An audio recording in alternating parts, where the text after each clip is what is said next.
குருவே போற்றி ஒளியும் ஒளியும் எனக்குள் காட்டி உணர்த்திய குருவே போற்றி. ரொம்ப சந்தோஷம். இவர் இந்த அம்மா இவர் விஓவாக இருக்கிறார், திருவள்ளூர் விஓவாக இருக்கார். இந்த அம்மா மனைவியாக இருக்கிறாங்க. இவங்க 2 பேர் தான் எனக்கு அடுத்தபடியாக ஆசிரமத்தை மெயின்டைன் பண்ண போகிற குருமார்கள். லேடிஸுக்கெல்லாம் அந்தமா உபதேசம் கொடுக்குறாங்க, ஜென்ஸுக்கெல்லாம் இவர் உபதேசம் கொடுக்குறாங்க. எது வந்தாலும் நான் இறப்பதில்லை, என் உடல் தான் இறக்க போகுது, நான் இறந்ததே கிடையாது, அதனால் எனக்கு எதுக்கு பயம்ன்ற தைரியத்தை உண்டாக்கிங்க. தேவையில்லாத கற்பனையான எண்ணங்கள் எல்லாம் உருவாக்கிக்கின்னு பயத்திலேயே வடியாதீங்க. ஒரு தென்னாலிராமன் கதை ஒன்று இருக்குது. அந்த தென்னாலிராமன் கதை எப்படின்னா, தென்னாலிராமன் கிருஷ்ணதேவராயர் ஒரு பேட்டி வைக்கிறார். ஒரு ஆடு தருவேன், ஒரு லாரி தீனி தருவேன், ஆனால் 40 நாள் பொறுத்து அந்த ஆட்டினுடைய எடை நான் இப்போ எப்படி போட்டு கொடுக்கணும் அதே மாதிரி இருக்கணும் அப்படின்னு சொல்லி அனுப்புகிறாரு. இது அப்படி செய்தால் 5 ஏக்கர் நிலம் ஒரு பம்பு செட்டு தரேன்றாரு. இதை இல்லை, இது இப்படி செய்யலைன்னா உங்கள் தலையை வெட்டிடுவேன்றாரு கிருஷ்ணதேவராயர்.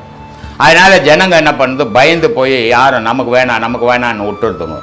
ஆனால் தென்னாலிராமன் என்ன பண்ணுறான், சரி நான் செய்கிறேன், எனக்கு 5 ஏக்கர் நிலம் கொடு, ஒரு பம்பு செட்டு கொடு அப்படின்றான். ஒரு லாரி தீனியும் அந்த ஆட்டையும் பிடிச்சின்னு போகிறான். ஆட்டுக்கு தீனி போடுறான். ஆடு 20 கிலோ ஆடு அரசம் கொடுக்கும்போது, ஆனால் தீனியை சாப்பிட்டு ஆடு 30 கிலோ ஆகுது. இதை சரி கட்டுறதுன்னா எதிர ஒரு ஓனாயை எடுத்துன்னு கட்டிட்டான். இது நல்லா தீனியை சாப்பிட்டுட்டு அந்த ஓனாயை பார்க்கும்போது இருந்த பழைய நிலைக்கே வந்துடுது. அந்த பயமாகப்பட்டது அதை குன்னி போது, அது சாப்பிட்டதெல்லாம் வீணாக போச்சு. அப்போது இந்த பயம் இருக்கும்போது அவனுடைய செயல் எதுலேயுமே வெளியே வராது. அப்புறம் 40 நாள் பொறுத்த தீனியும் தீர்ந்து போச்சு. அந்த ஆட்டை புஷன் அரசங்கிட்ட கொடுக்கும்போது கொடுத்த 20 கிலோவே இருக்குது. இவ்வளோ ஒரு லாரி தீனியை சாப்பிட்ட ஆடு கொஞ்சம் கூட வளர்ச்சி அடையலை, கொஞ்சம் கூட வெயிட் ஏறலை, அந்த 20 கிலோவாக இருக்குது. உடனே கிருஷ்ணதேவராயர் தென்னாலிராமனுக்கு 5 ஏக்கர் நிலமோ ஒரு பம்பு செட்டோ அவர் பேரில் எழுதி கொடுக்குறாரு. அந்த மாதிரி இந்த பயமாகப்பட்டது நீ என்ன நிலையில் இருந்தாலும் உன்னை குன்னி போக வச்சிடும். இங்கிலாண்டில் வதனின்னு அது கடவுளையே பார்த்துட்டு திரும்பிடுச்சு. லக்ஷ்மின்னு ஒரு பொண்ணு, சின்ன வயசு, என்னங்க ஆன்மீகத்தில் போகிறதுக்கு எல்லாம் முடிச்சுட்டு போனங்க, வயசாகி தானங்க போனோம் அப்படின்னு சொல்லுவாங்க. அந்த பொண்ணு கிட்டத்தட்ட ஒரு 30 வயசு தான் இருக்குது. அந்த 30 வயசில் பெண்களில் அருமையான பயணம் பண்ணுது. அதே மாதிரி அவங்களுடைய வீட்டுக்கார் மணிகண்டன். இந்த ஆன்மீகம் நான் கற்றுக் கொடுத்ததுக்கு 5000 பேர் கற்றுக் கொடுத்துருந்தாலும் இந்த ஒரு 10 பேரை நினச்சி தான் இன்னும் சொல்லிக்கினே இருக்கிறேன். சரி, 5000 பேருக்கு உபதேசம் கொடுத்து ஒரு 10 பேர்னா தேர்னாங்களே அப்படின்ற ஆதரவு. மீதி பேர்லாம் உபதேசம் வாங்கினாங்க, ஆனால் அவங்க வீட்டுக்குள்ளே தான் பார்த்துக்கிறாங்களே தவிர தன்னை பார்க்க முடியல அவங்களால. இது அவங்கள தப்புன்னு நான் சொல்ல முடியாது. ஏன்னு சொன்னால் அவங்கவுங்க ஒவ்வொரு குடும்பத்தில் ஒவ்வொரு விதமாக வாழறாங்க. இறைவன் ரொம்ப உஷாரான ஆள். நான் உன் வீட்டுக்கு வந்தா நீ என்ன தருவ, நீ என் வீட்டுக்கு வந்தீங்கன்னா என்ன எடுத்துன்னு வருவ, இப்படி கேட்குறவர் அவரு. நம்ம ஒருத்தர் வீட்டுக்கு போனா அந்த வீட்டுக்காரம்மா வாப்பா என்ன எடுத்தாந்த, அவங்க நம்ம வீட்டுக்கு வராங்க, அம்மா நீ ஒரு நாளைக்கு வந்து போமா, சரி வரேண்ணா. ஒரு நாள் வராங்க, வரும்போது கூப்பிட்டு வந்தல்ல என்ன தருவேன்னு கேட்பாங்க. அது மாதிரி இறைவன் நீ போகும்போதுதான் எடுத்துன்னு போனோம், வரும்போதான் கொடுத்து அனுப்பிச்சிருவார், எடுத்துன்னு வந்துடணும். எதையும் அவர் வச்சுக்க மாட்டார்.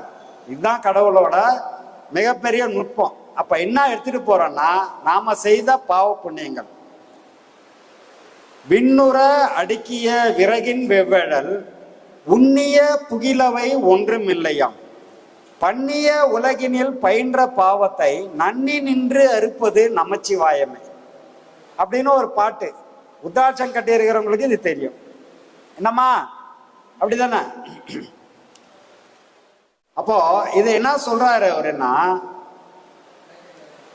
விண்ணுற அடுக்கிய விறகின் வெவ்வேடல், இந்த வான அளவுக்கு நீ விறகை அடுக்கி வச்சுட்டு ஒரு தீக்குச்சியை கொளுத்தி உள்ள போட்டீங்கன்னா நெருப்பு பிடிச்ச உடனே அந்த வான அளவுக்கு இருக்கக்கூடிய அந்த விறகு எரிஞ்சு ஒன்னலாத ஒரு புடி சாம்பலா தான் கீழே நிற்கும் இல்லையா? ஒரு புடி சாம்பலா தான் கீழே நிற்கும். ஆனா நீ அடிக்க வச்சது வான அளவுக்கு அடுக்கின ஒரு புடி சாம்பல் தான் கீழே நிற்கும். அது மாதிரி இறைவன் உனக்குள்ள வந்துட்டு நீ இறைவனை பிடிச்சிட்டன்னு சொன்னா பண்ணிய உலகத்தில் பயின்ற பாவத்தை, இந்த உலகத்துல பண்ண பாவங்களை எல்லாம் நன்னி நின்று அறுப்பது நமச்சிவாயமேனார். இறைவனை பிடிச்சவனுக்கு எந்த பாவ புண்ணியமும் கிடையாது, எல்லாத்தையும் இறைவன் அழிச்சிருவார். எப்படி அழிப்பாரு? பிரம்மரந்திரத்திலிருந்து உயரும் போது உன் பாவ புண்ணியங்கள் அழிக்கப்படும். எப்படி அழிக்கப்படும்? 6 ஆதாரங்களையும் கடந்து பிரம்மரந்திரத்துக்கு வரும்போது நீயே ஒரு நெருப்பா மாறிடுற. இந்த நெருப்பு தான் விண்ணுற அடுக்கிய விறகின் வெவ்வேழல்னாங்க. இவ்வளோ பெரிய ஒளி பொருந்திய சூரியனை விட பல மடங்கு சக்தி வாய்ந்தது இந்த நெருப்பு. சூரியனே இருக்கு. அதாவது நெருப்பையும் எரிக்கும் பொறுப்பையும் இடிக்கும். திருப்புகழ் படிச்சிருக்கீங்களா? நெருப்பையும் எரிக்கும் பொறுப்பையும் இடிக்கும் திருப்புகள்ல ஒரு லைன் வரும். நான் கொஞ்சம் தான் படித்தேன், அதனால சொல்றேன். அப்போ நெருப்பையே எரிக்கக்கூடியது எதிரானா நம்ம ஆன்மான்ற அந்த ஸ்தூல உடல் அவ்வளோ பிரகாசமானது. இந்த பிரகாசமானதை எடுத்துட்டு போய் ஓசையோட சேர்க்கும் போது, ஒளியும் ஓசையுமா இருக்கிற இறைவனோட சேர்க்கும் பொழுது பிறப்பு இறப்பு தவிர்க்கப்பட்டோம் கிடையாது. அதனாலதான் நிலந்தன் மேல் வந்தருளி நீள்கடல்கள் காட்டி, எங்க இருந்து நான் சொன்னேன் இல்லையா, கழுத்துக்கு கீழே நிலம், இதுக்கு மேல ஆகாயம், கழுத்துக்கு மேல ஆகாயம். அப்போ நிலந்தன் மேல் வந்தருளி நீள்கடல்கள் காட்டி, எங்க வந்தா நீள்கடல்கள்? பிரம்மரந்திரத்துல வந்தா நீள்கடல்கள் காட்டி பிறந்த பிறப்பருக்கும் எங்கள் பெருமான். எங்க இருக்கிறாரு பிறந்த பிறப்புன்னா? பிரம்மரந்திரத்துல இருந்து உச்சிக்கு போனா பிறப்பு அருந்துரும், உச்சிக்கு போயிட்டா இறைவனை தொட்டுடலாம். மற்ற 9 வாயில்கள்லையும் போனா மீண்டும் பிறப்பு எடுக்கணும். இதைதான் சொல்றாங்க. சரி சரி, இவங்க ஒரு கேள்வி கேட்டாங்க. நைட்டு பசி நேரத்துல சொன்னா அது காதுல நுழையாது இல்லையா? வயிற்றுக்கு சிறிது உணவு போட்டாதான் செவிக்கு உணவு. இல்லைன்னா நான் என்ன சொன்னாலும் பசி நேரத்துல ஒரு எதையோ வாய்க்கு வந்து சொல்லி கிடைக்கிறாரு, நம்மளுக்கு பசிங்க வயிற்று கிளின்னு இருக்குதுன்னு இந்த காலம் விட்டுருவாங்க. அதனால நீ வாமா முதல்ல போய் சாப்பிடு, நான் உனக்கு நாளைக்கு சொல்றேன்னா கரெக்டா வந்து ஏமா விடமாட்டியாமா? சரி, அகங்காரம் அப்படின்னா என்ன, மமகாரம்னா என்ன அப்படின்னு கேட்டாங்க. இப்போ நான் அப்படின்றது தான் அகங்காரம். நான்னா இப்போ நான் யார் தெரியுமா? எங்கேயா போனா கூட சும்மா ஒரு ரெக்கமெண்டேஷன் போறேன்னு வச்சுங்க, இல்லை ஒரு போலீஸு டக்குன்னு வழியில வந்து நிறுத்துறாரு, இப்போ நில்லு லைசன்ஸ் எடுன்றாரு. என்கிட்ட லைசன்ஸ் இருக்குது, காமிச்சிட்டா போப்பான்னிட்ட போறாரு. ஆனா எனக்கு இந்த அகங்காரம் பிடிச்சவன் என்ன பண்ணுவான், நான் யார் தெரியுமா, அந்த நான்ன்றான் பாத்தியா, அதான் அகங்காரம். நான் யார், என்னோட பேக்ரவுண்ட் என்ன, லட்டியில 4 சாத்துனா ஐயோ எனக்கு ஐஜியே தெரியும் சாமி, ஆனா ஐஜிக்கு என்ன தெரியாதுன்றான். இது என்ன லைசன்ஸ் கேட்ட லைசன்ஸ் காட்டு போயிட்டே இருக்க வேண்டியதுதான். நான் யார் தெரியுமான்னா அந்த நான்ன்றது தான் அகங்காரம். அவங்க அதுதான் கேட்டாங்க, அகங்காரம்னா என்னன்னாங்க. இந்த மமகாரம்ன்றது என்னன்னா எந்து அப்படின்னா அது மமகாரம். இந்த புக்கு இது என்னோட இது வந்து மமகாரம்னு பேர். அப்போ இந்த நான்ன்றதும் எனதுன்றதும் ஒழிஞ்சா இறைவனை பிடிக்கலாம். இதை தான் எல்லா ஞானிகளும் சொல்லியிருக்காங்க. அப்போ அகங்காரம் முதல்ல ஒழியணும், அப்புறம்தான் மமகாரம் ஒழியும். இப்போ எப்படி இந்த அகங்காரம் ஒழியுது? ஏன் அகங்காரம் ஒழிஞ்சாதான் மமகாரம் ஒழியுமா? இப்போ அகங்காரம்னா என்ன, மமகாரம்னா என்ன, இந்த 2 விஷயம் புரிஞ்சிச்சா உங்களுக்கு? ஏன்னா இது புரிஞ்சாதான் அடுத்து போக முடியும். புரிஞ்சிச்சா ஐயா? புரியலன்னா சொல்லுங்க. புரிஞ்சிச்சா? இப்போ இந்த அகங்காரம்ன்றதுக்கும் மமகாரன்றதுக்கும் வித்தியாசம் புரிஞ்சிச்சு. ஆனா அகங்காரம் ஒழிஞ்சாதான் மமகாரம் ஒழியும், இல்லைன்னா அது ஒழியாது.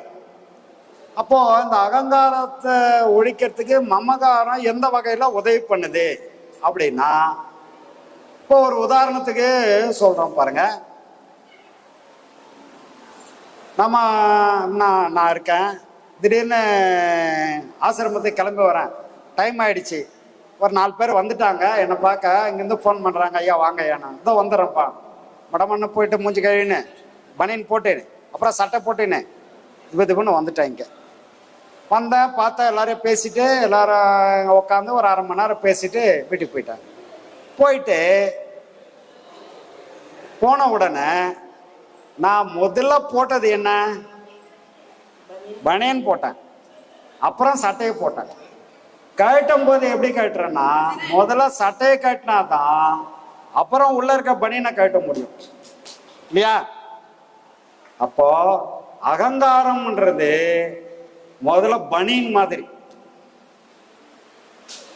போடுறது தான் முதல்ல. அந்த அகங்காரத்தை போடுறது முதல்ல. ஆனா கழட்டும் போது மமகாரம் போனாதான் அகங்காரம், அகங்காரம் போனாதான் மமகாரம் போகும். அப்போ கழட்டும் போது பனியனை தானே முதல்ல போட்டான், அதனால கையை விட்டு முதல்ல பனியனை கழட்ட முடியுமா? நான் முடியாது தானே. முதல்ல எதை கழட்டணும்னா சட்டையை தான், 2வது போட்ட சட்டையை தான் கழட்டணும். முதல்ல போட்ட பனியனை அப்புறம் தான் கழட்ட முடியும். இப்போ புரியுதா உங்களுக்கு? மமகாரம் எப்படின்னா அதை எடுத்தாதான் அகங்காரம் போகும். அப்ப எந்துன்னு சொன்னா நானுன்ற ஆணவம் இருக்கிற வரைக்கும் எந்துன்ற அகங்காவமும் இருக்கும். இந்த அகம்பாவமும் ஆணவமும் போனான்னா நான்ன்றது ஒழியணும். அப்ப நான்ன்றது எதுன்னா அகங்காரம்ன்ற அந்த நான்ன்ற உள்ளுக்குள்ள இருக்கக்கூடியது. அது ஒழிஞ்சாதான் இதை நம்ம ஈஸியா கழட்ட முடியும். இதுதான் உங்களுக்கு ஒரு உதாரணம். புரியுதா உங்களுக்கு? உதாரணம் புரிஞ்சிச்சா? சந்தோஷம் ஐயா. வேற என்னம்மா புரிஞ்சிச்சாமா? இதுதான் அகங்காரத்துக்கும் மமகாரத்துக்கும் உள்ள வேறுபாடு. இது ரெண்டும் ஒழிஞ்சாதான் இறைவனை பிடிக்க முடியும். அது வரைக்கும் இறைவன் நம்ம கிட்ட நெருங்கவே மாட்டான். திரும்பி பார்த்தா கூட ஓடி போயிடுவான். ஐயோ ஐயோ இவன் வரான், இவங்கிட்ட நம்ம மாட்டக்கூடாது, நம்ம தப்பிச்சிக்கலான்னு இறைவன் ஓடுவான். இது ரெண்டும் ஒழிஞ்சா அவன் வருவான், இவர் நம்மாலே நம்ம போலான்னு அவரே வருவார். இதனாலதான் இறைவனை பிடிக்கணும்னா இது ரெண்டும் ஒழியும். நான் என்ற அகங்காரமும் எனது என்ற மமகாரமும் ஒழிஞ்சா இறைவனை பிடிக்கும். பேசிட்டு இருந்தோம். அப்ப பேசிட்டு இருக்கும்போது முக்தி வேணும், எனக்கு மோட்சம் வேணும் அப்படின்னு சொல்லி 2மே கேட்டோம். அதுக்கு அக்கா சொன்னாங்க, இல்ல முக்தி சிவபெருமானை கும்பிடுறவங்களுக்கு தான் முக்தி கிடைக்கும், மோட்சம் பெருமாளை கும்பிடுறவங்களுக்கு தான் மோட்சம் கிடைக்கும் அப்படின்னு வாக்குவாதமே போயிடுச்சு. ஐயா இல்ல நான் சொன்னேன், ஐயா 2மே சொன்னாரு. 2மே நல்ல விஷயமா. அது என்னன்னே தெரியாம முக்தி வேற மோட்சம் வேற அப்படியே இருக்கும். ரொம்ப நல்ல விஷயமா. உண்மையிலே ஒரு சிறப்பான கேள்விதான் இவங்க கேட்டிருக்கிறது. முக்தி சிவபெருமான் கொடுப்பாராம், மோட்சம் பெருமாள் கொடுப்பார். அப்படியா? அவளுக்கு ஒரு இடம் வச்சுக்கிறாங்களா அவங்க 2 பேரும்? சரியா கம்பெனி வச்சுக்கிறாங்க பாருங்க.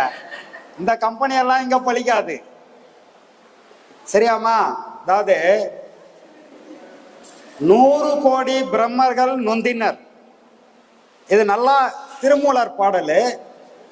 100 கோடி பிரம்மர்கள் நொந்தினர், 6 கோடி நாரணர் அங்கனே,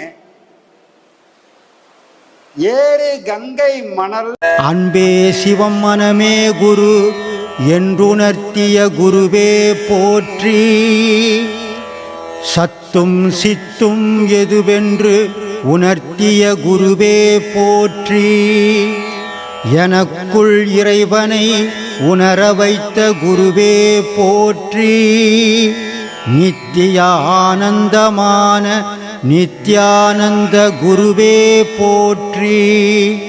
குரு பிரம்மஸ்ரீ நித்யானந்தரே போற்றி போற்றி.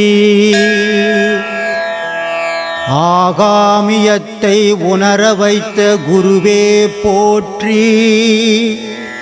இன்ப துன்பம் நாட்டம் எதுவென்று உணர்த்திய குருவே போற்றி. ஈசனை